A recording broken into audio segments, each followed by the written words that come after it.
यहां फिगर में देखें तो आपको एक स्क्वायर दिख रहा है ABCD। ये स्क्वायर कुछ इस तरह का है कि इसके अंदर अगर आप देखें तो ये जो लाइन सेगमेंट दिख रहा है AE, ये यहां पर जो है ये 12 यूनिट का है, और साथ ही साथ यहां पर ये जो लाइन सेगमेंट दिख रहा है FE जो कि AE पर परपेंडिकुलर है, ये यहां पर 3 यूनिट का है। और वहीं पर ये जो लाइन सेगमेंट दिख रहा है आपको FC, ये EF पर जो है ये परपेंडिकुलर है, और ये यहां पर जो है ये 9 यूनिट का है। तो फिर हमें क्या करना है, हमें इस स्क्वायर का जो हर एक साइड है, जो कि यहां पर हमने x माना है, ये हमें पता करना है। अर्थात हमें इस स्क्वायर का हर एक साइड का जो लेंथ है वो यहां पर पता करना है। तो देखें हम यहां पर इस x को, जो कि इस स्क्वायर का हर एक साइड का लेंथ हमने माना है, इसको हम कैसे पता करेंगे। तो उसके लिए हम सबसे पहले क्या करते हैं, सबसे पहले यहां पर जो है ये जो पॉइंट A है और ये जो पॉइंट C है, इसको हम यहां पर जो है सीधा सीधा हम यहां पर कुछ इस तरह से कनेक्ट कर देंगे। तो जैसे हम यहां पर इसे कनेक्ट करेंगे तो हम ये कह सकते हैं कि ये जो AC है ये इस स्क्वायर का डायगोनल है। वहीं पर अगर आप गौर से देखें तो आप पाएंगे कि यहां पर जो है ये जो ABC है, ये जो ABC है, ये यहां पर एक राइट ट्रायंगल बन रहा है, और इस राइट ट्रायंगल का हम कह सकते हैं कि यही AC जो है ये हाइपोटेन्यूज भी है। तो अगर हम यहां पर जो है ये AC किसी तरह से पता कर ले, तो फिर हम यहां पर जो है इस ट्रायंगल में ये जो ABC है राइट ट्रायंगल, हम इसमें पाइथागोरस थ्योरम अप्लाई करके जो है हम यहां से x का वैल्यू निकाल सकते हैं। तो बेसिकली यहां पर जो हमारा भी मुद्दा होगा वो ये कि किसी तरह से इस AC को यहां पर पता किया जाए। तो देखिए हम इसको कैसे पता कर सकते हैं। तो उसके लिए फिलहाल तो अभी हम ये मान लेते हैं कि ये जो AC है ये यहां पर y है, तो हम अभी इस y को पता करेंगे।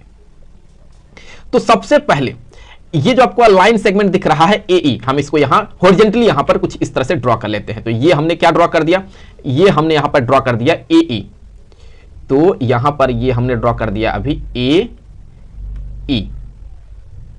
अब देखिए ये जो FE है ये इस पे परपेंडिकुलर है, तो फिर यहां पर जो है हमने ये एक परपेंडिकुलर ड्रॉ कर दिया कुछ ऐसे। तो यहां पर हमने परपेंडिकुलर ड्रॉ कर दिया। सो ये जो है ये कितना है, ये अगर देखें तो ये तो 12 यूनिट का है, और ये कितना है, ये देख ले यहां पर ये 3 यूनिट का है। और हम कह सकते हैं कि ये कहां पहुंच गए, हम पहुंच गए यहां F पर।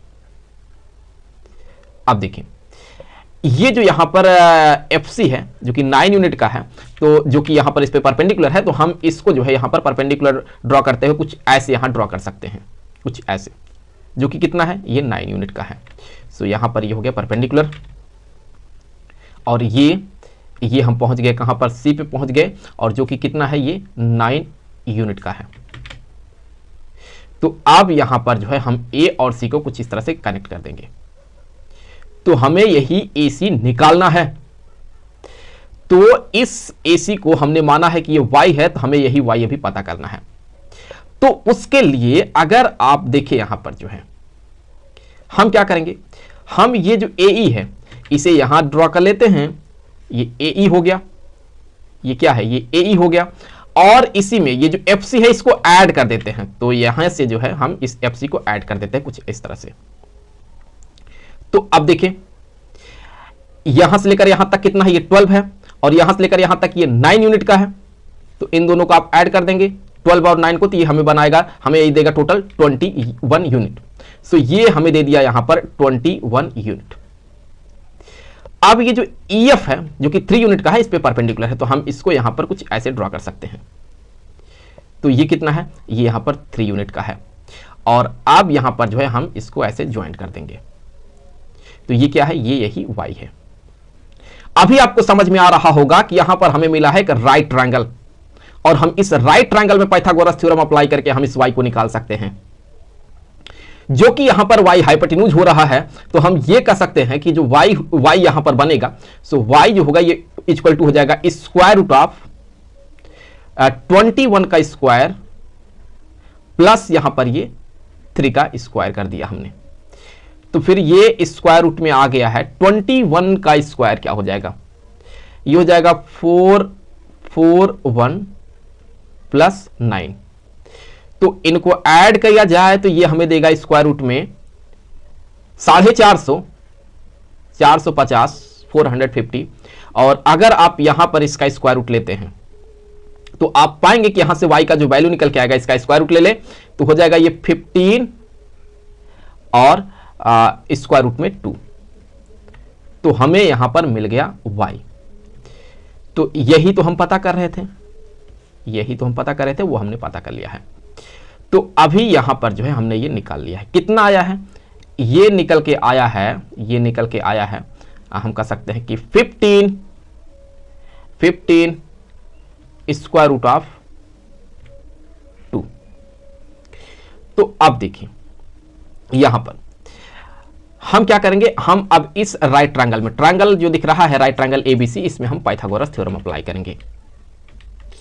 तो ये जो ट्रायंगल आपको दिख रहा है, ट्रायंगल ए बी सी, तो इसमें हम क्या कह सकते हैं, हम ये कह सकते हैं कि जो AC है, ये जो AC है, इसका जो स्क्वायर होगा ये बराबर होगा ये जो बेस है AB इसका स्क्वायर प्लस ये जो परपेंडिकुलर है यहां पर BC इसका स्क्वायर कर सकते हैं हम। तो AC कितना है, वो तो इतना है, तो वैल्यू डाल दे यहां पर। तो ये हो गया यहां पर 15 स्क्वायर रूट में 2 का हो गया स्क्वायर इक्वल टू AB कितना है, x का स्क्वायर प्लस BC कितना ही हो जाएगा, x का स्क्वायर। तो इसका स्क्वायर कर देते हैं, 15 रूट 2 का स्क्वायर करेंगे तो ये हो जाएगा 450, 450 इक्वल टू हो जाएगा ये 2x स्क्वायर के। तो फिर यहां से अगर आप इसको कैंसिल करते हैं, इस 2 से इसको कैंसिल करते हैं, तो आप पाएंगे कि ये हो जाएगा यहां पर 225। तो ये 225 देगा आपको। तो x स्क्वायर का वैल्यू क्या आ गया, 225। तो दोनों साइड का स्क्वायर रूट ले लें तो आपको x का वैल्यू मिल जाएगा। तो x यहां से आ जाएगा 15, तो यहां से x का वैल्यू क्या मिल गया, हमें 15 मिल गया। तो इस तरह से जो है यहां पर हमने ये जो स्क्वायर का साइड लेंथ है वो निकाल लिया है, जो कि हमें मिला है यहां पर 15 यूनिट के इक्वल। तो मुझे उम्मीद है कि वीडियो आपके लिए काफी हेल्पफुल रहा होगा। मिलेंगे आपसे अगले वीडियो में किसी दूसरे क्वेश्चन के साथ, तो तब तक के लिए खुश रहें, गुड बाय।